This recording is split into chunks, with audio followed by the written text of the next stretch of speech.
Alors bonjour les amis, bienvenue à vous pour cette vidéo, cette nouvelle vidéo sur la chaîne Tai Chi Taoling, où j'ai la joie de vous partager, de vous proposer, on dira, certains enseignements, euh, certaines pratiques liées au yoga, au Qigong, aux arts du Qi, aux arts énergétiques, au Tai Chi en général, qui sont des arts, des pratiques de connaissance de soi et on pourrait dire de contribution à la réalisation de soi.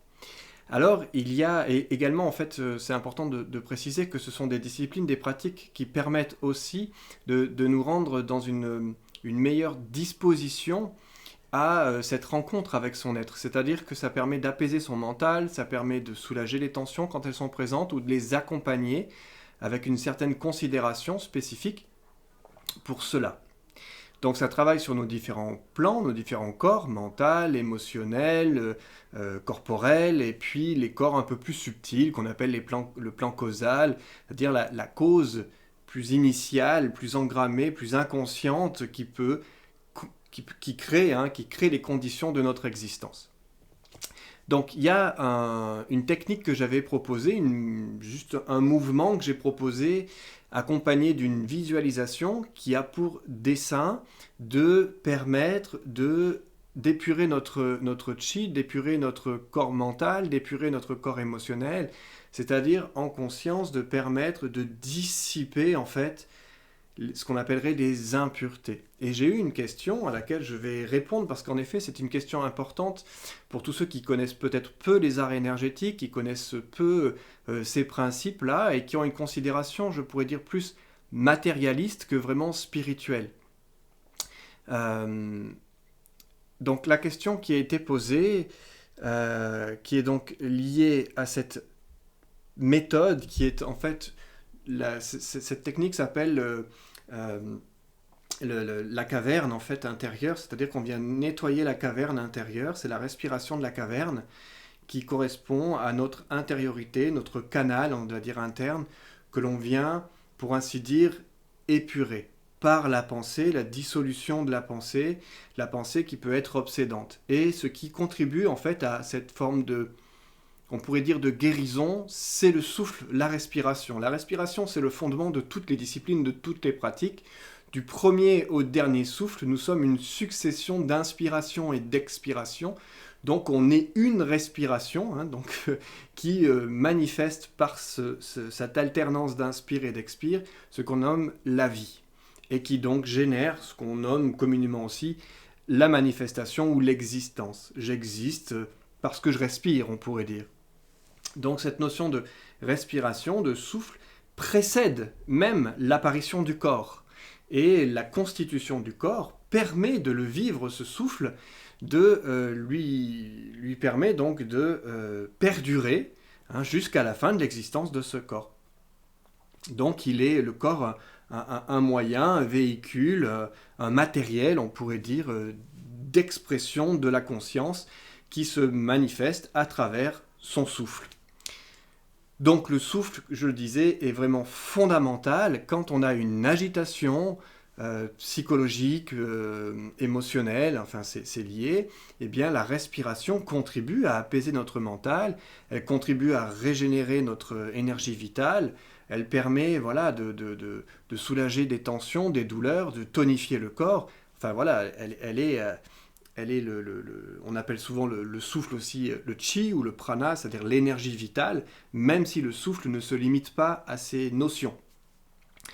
Donc quand on va vivre peut-être quelque chose qui est à l'intérieur de nous, qui tend à nous obséder, générer une angoisse, une anxiété, en fait l'invitation c'est j'inspire, je respire avec en fait, plutôt que de la bloquer, de la contracter, on va l'aider à se détendre et à se soulager. Et dans ce souffle, en fait, c'est l'invitation à dissiper, à disperser cette énergie qui pourrait être vue intérieurement comme un nuage un petit peu sombre.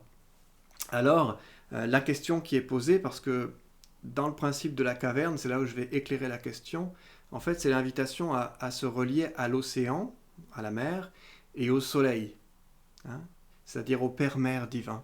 Et c'est ce souffle-là, cette énergie-là, cette conscience-là, cette présence-là, qui va, pour ainsi dire, absorber nos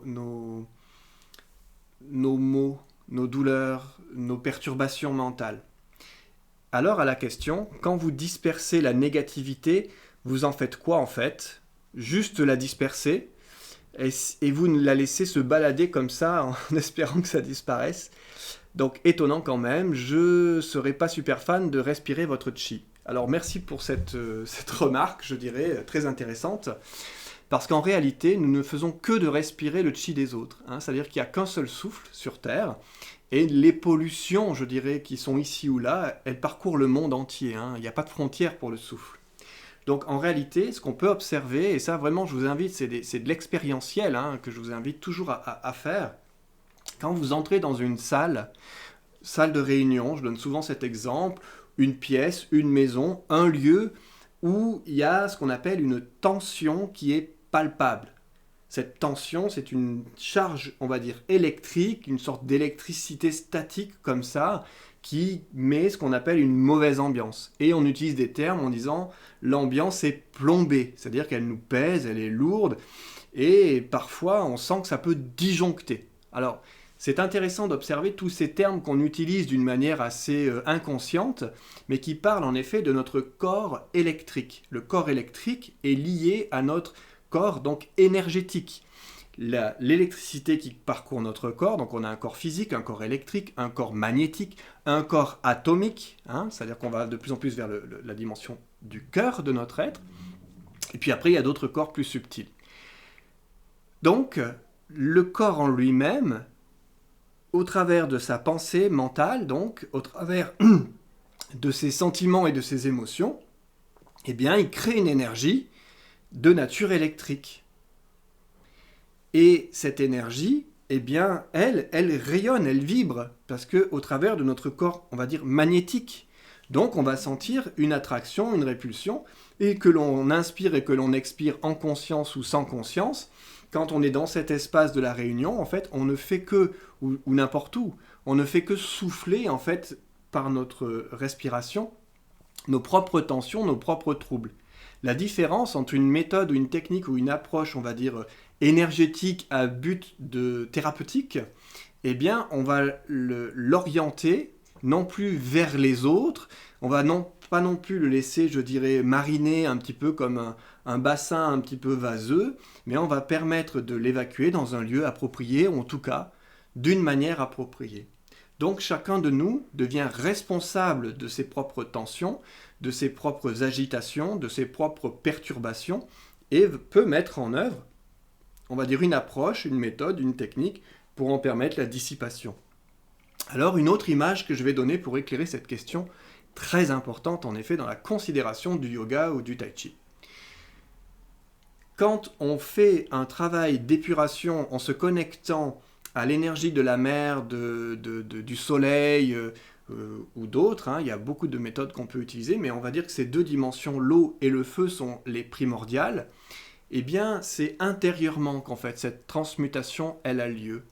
Donc ça veut dire que notre pensée de trouble, dans un premier temps, c'est permettre une forme de dissipation, de reliance avec notre mère divine, c'est-à-dire la mer en tant qu'océan, dans ce sens-là, et puis à ce Père divin, on pourrait dire ce soleil, ce feu en nous-mêmes, le feu qui consume, l'eau qui va absorber, d'accord, et qui va purifier, car l'eau est purificatrice autant que le feu, mais sous deux approches différentes. Donc en réalité, c'est pas à l'extérieur qu'on va envoyer nos énergies entre guillemets négatives, ça se fait tout seul tout le temps. Elles sont tout le temps dirigées vers les autres en fait. Quand quelqu'un m'énerve, m'agace, ma colère est dirigée vers lui ou vers elle, cette personne. Alors que si je viens considérer que la colère que je ressens envers l'autre ou à cause entre guillemets de l'autre, elle est présente en moi-même, à ce moment-là, je deviens responsable de cette émotion et donc c'est à moi, je dirais, d'en faire quelque chose qui puisse être bénéfique pour tout le monde, moi et l'autre. Donc cette colère, cette tension, cette agressivité, ce jugement, ce dénigrement, cette critique, etc., tout ce qui pourrait diriger vers les autres, est vu à l'intérieur de soi-même Et de cet endroit-là, je décide non pas de le laisser se répandre dans un environnement dans lequel je peux me trouver, et donc en cela aussi, indirectement ou surtout inconsciemment, affecter les autres d'une certaine manière par mes propres turbulences et perturbations, mais je vais vraiment les tourner vers ce feu et cette mer intérieure pour en permettre la dissipation. C'est un peu, quand on accueille son émotion, c'est pas un refoulement, c'est une reconnaissance. C'est une reconnaissance et c'est un accompagnement de cette présence, qui en effet peut nécessiter à un moment donné de se retirer d'une ambiance dans laquelle peut-être on peut se sentir mal à l'aise et qui nécessite de prendre un peu de recul par rapport à l'ambiance générale, soit parce que les autres, en effet, personnes présentes, sont très tendues, très excitées, très agitées, très énervées et qu'on ne peut pas y faire grand-chose dans l'instant présent, donc on va se retirer de la pièce. Et puis parfois c'est nous-mêmes qui sommes très en colère et qu'on rentre dans notre maison avec le conjoint, la conjointe, les enfants, etc. Et puis en fait on a tellement d'agitation ou d'énervement pour X raisons que ça peut nous demander de prendre un temps de recul, de se mettre dans une pièce pour s'isoler, d'aller marcher un petit peu, de sortir en fait de l'endroit où on est pour éviter aussi, je dirais, d'impacter ou d'affecter les autres et de rentrer dans des conflits ou des tensions. Donc cette pratique notamment de la respiration de la caverne ou la méditation de la caverne, il y a plusieurs noms que je lui ai donnés, eh bien c'est cette inspiration de ce souffle divin, c'est-à-dire je peux accueillir la lumière solaire en moi qui va venir accompagner et dans l'expire la dissiper dans l'horizon, dans la conscience. C'est un peu à l'image, je vous donne une autre image, c'est une image d'un nuage qui va se condenser. Le nuage qui se condense, en fait, c'est une résultante de pression, dépression, hein, et que du coup, il y a des tensions qui se créent, qui viennent créer une contraction, une condensation d'émotions.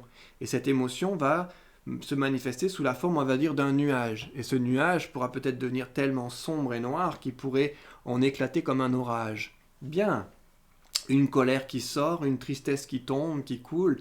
Voilà, cette charge émotionnelle, cette décharge émotionnelle a eu besoin probablement donc de s'exprimer jusqu'à son comble, à son maximum. La question c'est que à qui s'adresse cette colère, vers qui elle est dirigée, vers quoi elle est dirigée, et que bien souvent, quand on n'en est pas vraiment conscient, qu'on est dépassé par elle, eh bien elle va s'adresser, se diriger sur quelqu'un. Et donc elle va blesser quelqu'un, elle va blesser une personne, et puis elle pourra blesser la relation, et donc elle va vous blesser vous-même.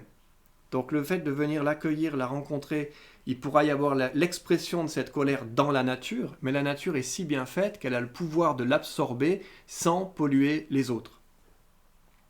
Donc de la même manière que ce nuage qui apparaît dans le ciel, une fois que le nuage a disparu, le ciel n'en est pas affecté. Lorsque l'eau elle est tombée, elle a coulé sur la terre l'a absorbée, parfois ça nettoie, parfois ça déblaye, parfois ça dégage des choses, donc ça peut dégager des gens de notre vie, c'est un fait, mais parfois c'est une bénédiction, n'oublions pas que tout est contribution. Donc c'est aussi une bénédiction. Maintenant la question qui se pose, c'est comment je le vis, comment je l'assume, comment j'en prends la responsabilité. Donc toutes les pratiques de cet ordre-là, énergétiques, spirituelles ou à but spirituel, c'est une contribution par une visualisation dans l'intériorité de notre être, où se trouve la source de notre conscience, où se trouve la source de notre manifestation, qui a le pouvoir de tout transmuter. Et dans un souci de la préservation de tous les êtres. Ça prend du temps, ça peut prendre du temps, ça peut prendre des années avant d'être, je dirais, véritablement opérationnel à 100%.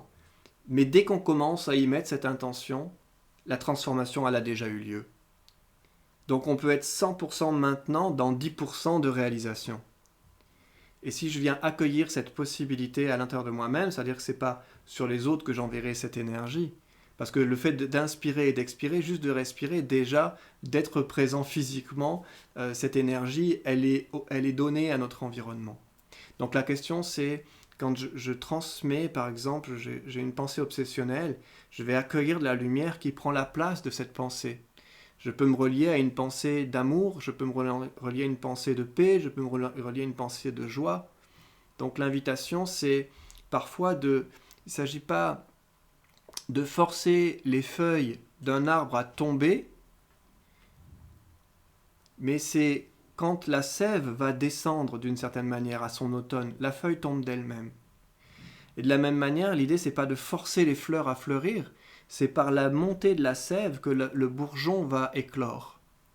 Et c'est tout ça, ce principe de reliance à notre nature véritable, mais à son processus aussi d'expression et de manifestation, qui nous permet de mieux vivre ce que nous sommes, en s'accordant à ces cycles, à ces saisons, à ces modalités de manifestation, en découvrant ces zones de résistance, ces zones de peur, ces zones de doute, ces zones de culpabilité, de victimisation, de mal-être, on pourrait dire en nous-mêmes.